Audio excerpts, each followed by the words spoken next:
नमस्कार दोस्तों, स्वागत है एक बार फिर से आपका anatomy and physiology of urinary system. तो आज अपन बात करेंगे blood supply to the kidney. यहाँ पर कुछ फैक्ट्स हैं related to the blood supply, वो अपन वन बाय वन डिस्कस करेंगे। बड़ा इत्मीनान से और आराम से टॉपिक को सुनिएगा, जो चीज़ें आपको इंपॉर्टेंट लग रही हैं उनको नोट कीजिएगा। तो आइए शुरू करते हैं आज का अपना topic, blood supply to the kidney. अगर बात करते हैं किडनी के वेट की, ये ऑलरेडी अपन बात कर चुके हैं। किडनी का जो वेट होता है वो 150 ग्राम होता है, ये अप्रोक्सीमेट वेट है। वन किडनी का जो अप्रोक्सीमेट वेट है वो कितना होता है, 150 ग्राम होता है। और इस 150 ग्राम का मीनिंग में यहाँ पर ये बोलना चाह रहा हूँ कि 0.5% ऑफ टोटल बॉडी वेट। 0.5% किसका है, टोटल बॉडी वेट का। टोटल बॉडी वेट का किडनी कितना परसेंट बना रहा है, 0.5%। लेकिन अगर बात करते हैं ब्लड की, अगर बात करते हैं ब्लड सप्लाई की, तो यहां पर टोटल कार्डियक आउटपुट का 20 से लेके 25% जो है वो किसको सप्लाई होता है, किडनी को सप्लाई होता है। Total cardiac output of total cardiac output, total cardiac output का 20 से 25% अकेला कौन रिसीव करता है, किडनी रिसीव करता है। अब ये जो 20 से लेके 25% ब्लड किडनी को सप्लाई होता है, ये किडनी की फंक्शनल यूनिट, जिसको अपन ने क्या बोला है, that is cold nephron. Kidney की फंक्शनल यूनिट को क्या बोला है, नेफ्रॉन बोला है। और नेफ्रॉन का काम क्या है, नेफ्रॉन करता है फिल्ट्रेशन। नेफ्रॉन क्या करेगा, नेफ्रॉन कोज करता है फिल्ट्रेशन। और ये जो 20 से 25% ब्लड सप्लाई जो नेफ्रॉन को हो रहा है वो फिल्टर होती है। और फिल्टर होने के बाद में जितना प्लाज्मा फिल्टर होता है उसका 99%, कितना परसेंट, 99% रीअब्जॉर्ब हो जाता है, रीअब्जॉर्ब हो जाता है।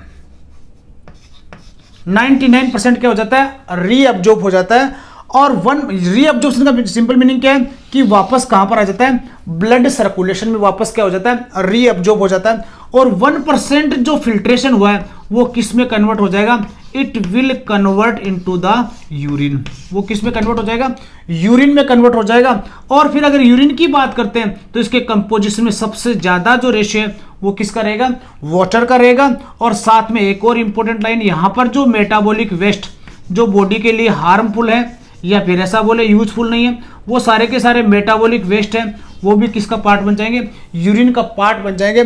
और बॉडी से क्या कर दिए जाएंगे, एक्सक्रीट कर दिए जाएंगे। यहां पर एक और लाइन जो है कि मेन जो आर्टरी है, मेन जो आर्टरी है जो रीनल किडनी को ब्लड सप्लाई करती है, वो कौन सी आर्टरी है, और रीनल आर्टरी। कौन सी आर्टरी है, रीनल आर्टरी। अगर वीनस ड्रेनेज की बात करते हैं, अगर वेन की बात करते हैं, तो जो किडनी से मेन ब्लड को लेके जा रही है, वेन को जो ड्रेन कर रही है, that is cold renal vein. उसको अपन ने क्या बोला है, रीनल वेन बोला है। तो अभी जो अपन टॉपिक डिस्कस करेंगे वो ब्रांचेस देखेंगे कि किस तरीके से रीनल आर्टरी और रीनल वेन जो ब्लड को किडनी तक लेके जा रहे हैं और वापस कहां पर लेके आ रहे हैं, किडनी से बाहर वीनस ड्रेनेज में क्या कर रही है, हेल्प कर रहे हैं। तो यही आज का अपना टॉपिक है, blood supply to the kidney. यानी कि अपन डिस्कस किसके बारे में करेंगे, रीनल आर्टरी और रीनल वेन के बारे में।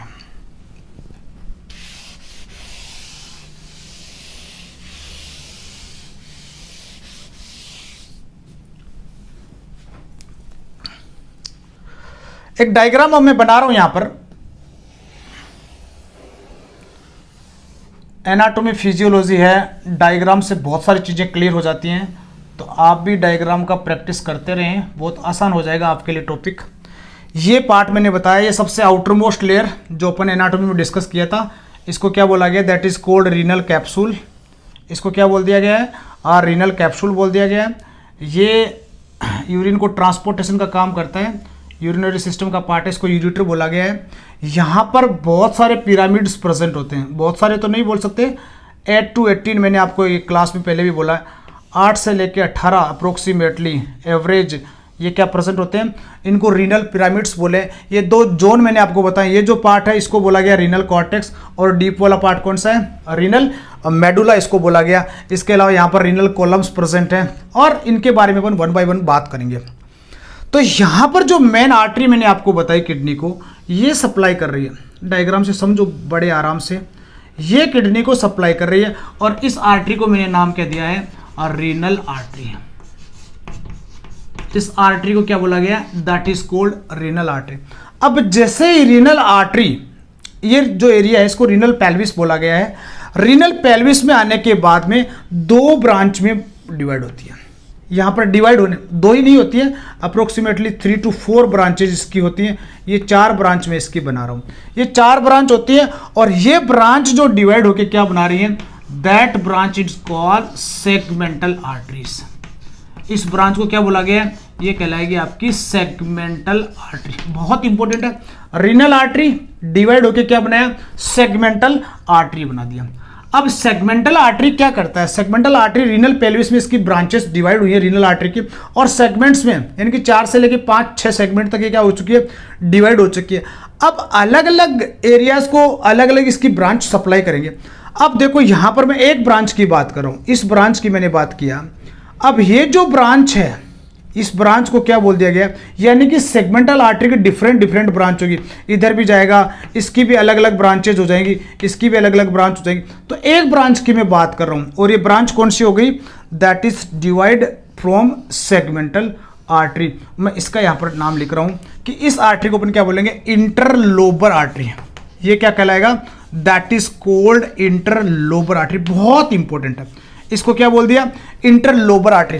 अब इसके बारे में थोड़ा सा सुनना कि ये रीनल पिरामिड्स हो गया, जो रीनल मेडुला का पार्ट है, रीनल पिरामिड। 2 रीनल पिरामिड के बीच में एक स्पेस होता है, 2 रीनल पिरामिड के बीच में एक स्पेस होता है और इस स्पेस का मैंने नाम दिया था, यहां पर क्या बोलता है, renal columns. Renal column, space को क्या बोला है, रीनल कॉलम, जो किसका पार्ट है, इसका कॉर्टेक्स का पार्ट है। तो रीनल कॉलम्स के थ्रू ये कहां पर जाएगी, ऊपर की ओर जाएगी और इस ब्रांच को मैंने क्या बोल दिया, that is called interlobar arteries. अब जैसे ये आर्टरी की जो ब्रांच है, ये आर्टरी की जो ब्रांच है, मैं इसको येलो कलर से इंडिकेट कर रहा हूं, ये आर्टरी इसकी अलग अलग ब्रांच हो जाएगी इस तरीके से, ये 2 ब्रांच होगी। सपोज करो एक ब्रांच यहां पर जाके क्या बन रही है, ये डिवाइड हो रही है, ये ब्रांच यहां पर जाके क्या होगी, इधर भी दूसरी ब्रांच चला जाएगा, बाकी सारे भी अलग अलग ब्रांचों में क्या हो जाएंगे, डिवाइड हो जाएंगे। तो ये जो आर्टरी देखो बहुत इंपॉर्टेंट है, ये रीनल क्या आ गया, पिरामिड्स आ गया। अब रीनल पिरामिड के साथ में ये क्या बना रही है, दैट मेकिंग एन आर्च। ये क्या बना रही है, एक ये आर्च बना रही है, ये क्या बना रही है, आर्च बना रही है। और इसी आर्च के कारण यहां पर भी एक आर्च बना रही है, किसके साथ में, रीनल पिरामिड्स के साथ में। इसी आर्च के कारण, आर्च में सिंपल चाप जिसको अपन हिंदी में बोलते हैं, इसको बोलते हैं आर्चुएट आर्टरी। इसको अपन क्या बोलेंगे, आर्चुएट आर्टरी। बहुत इंपॉर्टेंट है। तो रीनल आर्टरी किसमें डिवाइड होगी, सेगमेंटल आर्टरीज में। सेगमेंटल आर्टरी कहां पर चलेगी, through the renal columns entry किया, वो कहां पर एंट्री किया, इंटरलोबर आर्टरीज। और ये इंटरलोबर आर्टरी देखो डायग्राम से पता चलेगा यहां पर किसको सप्लाई कर रही है, रीनल मेडुला को सप्लाई कर रही है। अब इस ब्रांच की बात करते हैं। जैसे ये रीनल पिरामिड से क्या हो रही है, डिवाइड हो रही है, इसको अपन ने क्या बोला, दैट इज कॉल्ड आर्चुएट आर्टरी। और ये आर्च बना रही है पिरामिड के साथ में, और इसी आर्च के कारण इसको क्या बोल दिया गया, आर्चुएट आर्टरी। अब ये 2 जगह सप्लाई कर रही है, देखो बहुत इंपॉर्टेंट है। 2 जगह कौन कौन सी होगी, ये देखो रीनल पिरामिड से यानी कि बोल सकते हैं मेडुला को भी सप्लाई कर रही है। किसको सप्लाई कर रही है, मेडुला को भी। और दूसरा किसको सप्लाई कर रही है, साथ में ये कॉर्टेक्स को भी सप्लाई कर रही है। यानी कि मेडुला और कॉर्टेक्स दोनों को क्या करती है, आर्चुएट आर्टरी सप्लाई करे। अब जैसे ही आर्चुएट आर्टरी की 2 ब्रांच बनेगी, ये आगे से आगे क्या होता चला जाएगा, डिवाइड होता चला जाएगा। ये एक डिवीजन और हो गया, इधर भी ये डिवीजन आगे कंटिन्यू क्या रहेगा, कैरी रहेगा, ये डिवीजन यहाँ पर। अब इस ब्रांच को क्या बोल दिया गया, ये और छोटी ब्रांच है, और छोटे लोब्स में। देखो एक लाइन और इंपॉर्टेंट मैं बताना भूल गया आपको, ये जो मेन जो लोब है, जिसका मैंने एग्जांपल आपको बताया था कि रीनल पिरामिड्स, रीनल कॉलम्स और एडजेंसेंट जो कॉर्टेक्स है उसको सप्लाई करती है, इसलिए क्या बोल दिया गया, इंटरलोबर आर्टरीज। यानी कि लोब्स के बीच में ये आर्टरी क्या होती है, प्रेजेंट होती है। अब इसकी ब्रांच आर्च बनाया, दैट इज कॉल्ड आर्चुएट आर्टरी। ये किसको सप्लाई कर रही है, मेडुला को सप्लाई कर रही है, साथ में किसको सप्लाई कर रही है, that also supply to the cortex. इसकी ब्रांच जैसे डिवाइड हुई है, इसकी ब्रांच जैसे डिवाइड हुई है, ये और छोटी ब्रांच है, लोब से भी छोटी ब्रांच है, इसलिए इन ब्रांच को क्या बोल दिया, it will called interlobular artery. इसको क्या बोल दिया, इंटरलोब्युलर आर्टरी। और ये स्पेशली डायग्राम से आपको पता चलेगा ये किसको सप्लाई करेगा, it will supply to the cortex only. ये किसको सप्लाई करेगा, कॉर्टेक्स ओनली। अब बहुत इंपॉर्टेंट और लास्ट का पार्ट मैं बता रहा हूं आपको, यहां पर इसकी 2 ब्रांच और डिवाइड होगी। 2 मीन्स मैं यहां पर सिर्फ एक्सप्लेन कर रहा हूं, बाकी और भी सारी ब्रांचेज हैं। इसकी 2 ब्रांच डिवाइड होगी और इन ब्रांचों को अपन ने क्या बोला है, that is called efferent arterioles. That is called efferent arterioles.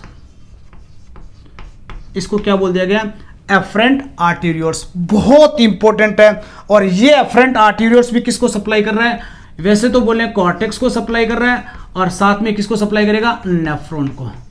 साथ में किसको सप्लाई कर रहा है, नेफ्रॉन को। तो यहां पर जो लाइन इंपॉर्टेंट है, मैं एक डायग्राम बना रहा हूं छोटा सा, कि ये जो पार्ट है नेफ्रॉन का, मैं डायग्राम यहां पर बना रहा हूं। ये नेफ्रॉन का डायग्राम है।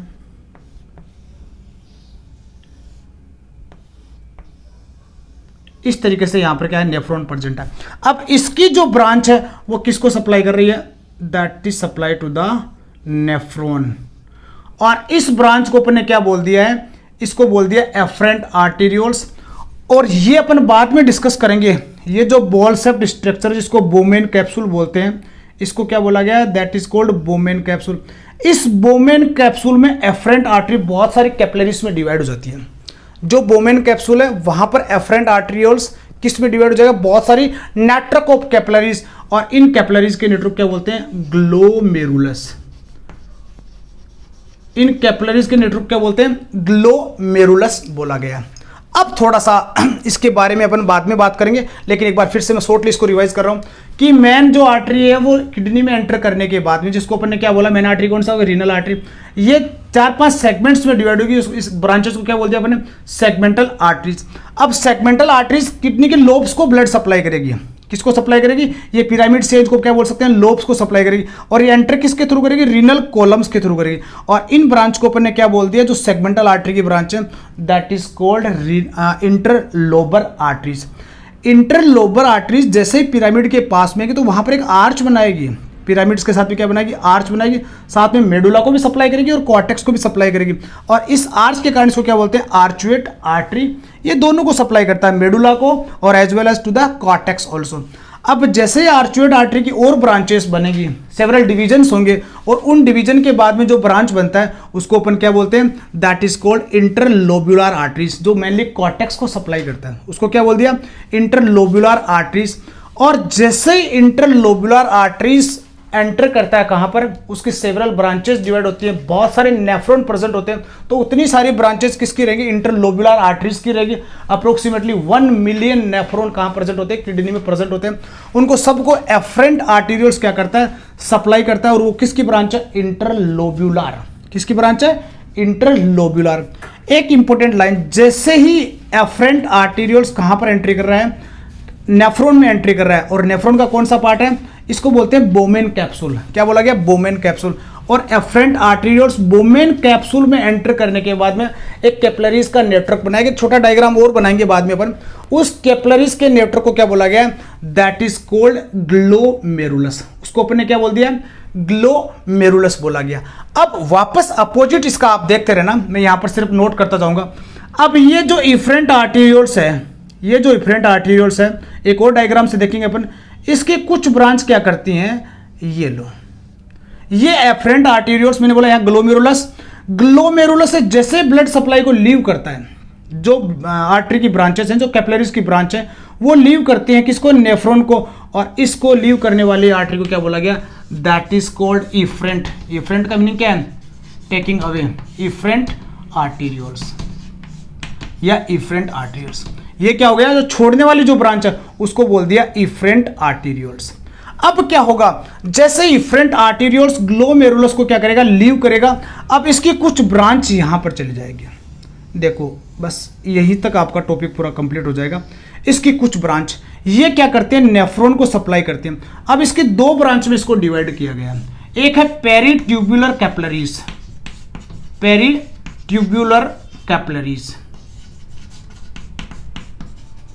और दूसरा है वासा रेक्टा। बहुत इंपॉर्टेंट है, इनका मैं जो मीनिंग है, वर्ड मीनिंग है, वो बाद में एक्सप्लेन करूंगा। कि यहां से जैसे ग्लोमेरुलस ग्लोमेरुलस है बोमेन कैप्सूल में कैपिलरीज का नेटवर्क। यहां से किडनी की जो आर्टरीज हैं वो चेंज हो जाएगी किसमें, इफरेंट आर्टेरियल्स में। और इफरेंट आर्टेरियल्स क्या करता है, किडनी के दो सेक्शन हैं, बाद में अपन बात सॉरी नेफ्रॉन के दो सेक्शन हैं। फर्स्ट है कॉन्वर्टेड ट्यूब्यूल्स और दूसरा कौन सा है, लूप ऑफ हेनले। जो ट्यूब्यूल्स को जो सप्लाई करता है उसको अपन ने क्या बोल दिया, पेरिट्यूबुलर कैपिलरीज। और जो नेफ्रॉन को सप्लाई करता है जो लूप ऑफ हेनले को जो सप्लाई करता है उसको अपन ने क्या बोल दिया, वासा रेक्टा। तो ये किसको सप्लाई करती है, ये सप्लाई करेगा किडनी ट्यूब्यूल्स। किसको सप्लाई करेगा, किडनी के ट्यूब्यूल्स, जिसमें क्या हो गया, प्रोक्सिमल कॉन्वर्टेड ट्यूब्स और डिस्टल कॉन्वर्टेड ट्यूब्यूल्स। और वासा रेक्टा किसको सप्लाई करेगा, लूप ऑफ हेनले। ये अपन बाद में बात करेंगे कि लूप ऑफ हेनले क्या है, पीसीटी क्या है, डीसीटी क्या है। तो यहां पर क्या रहेगा कि पेरिट्यूबुलर कैपिलरीज में क्या हो जाएगा, इसकी डिवीजन हो जाएगा। और फिर वापस सेम अपोजिट डायरेक्शन में क्या होगा। अब मैं सिर्फ डायग्राम बनाना इतना पॉसिबल नहीं है, बहुत ज्यादा कॉम्प्लिकेटेड हो जाएगा। अब अपोजिट अपन इसके चलेंगे कि यहां से आने के बाद में ये वासा रेक्टा हो गया। अब जैसे ही ये वाला पार्ट आएगा तो सबसे पहले क्या बन जाएगा, सबसे पहले बनेगा इंटरलोब्यूलर वेन।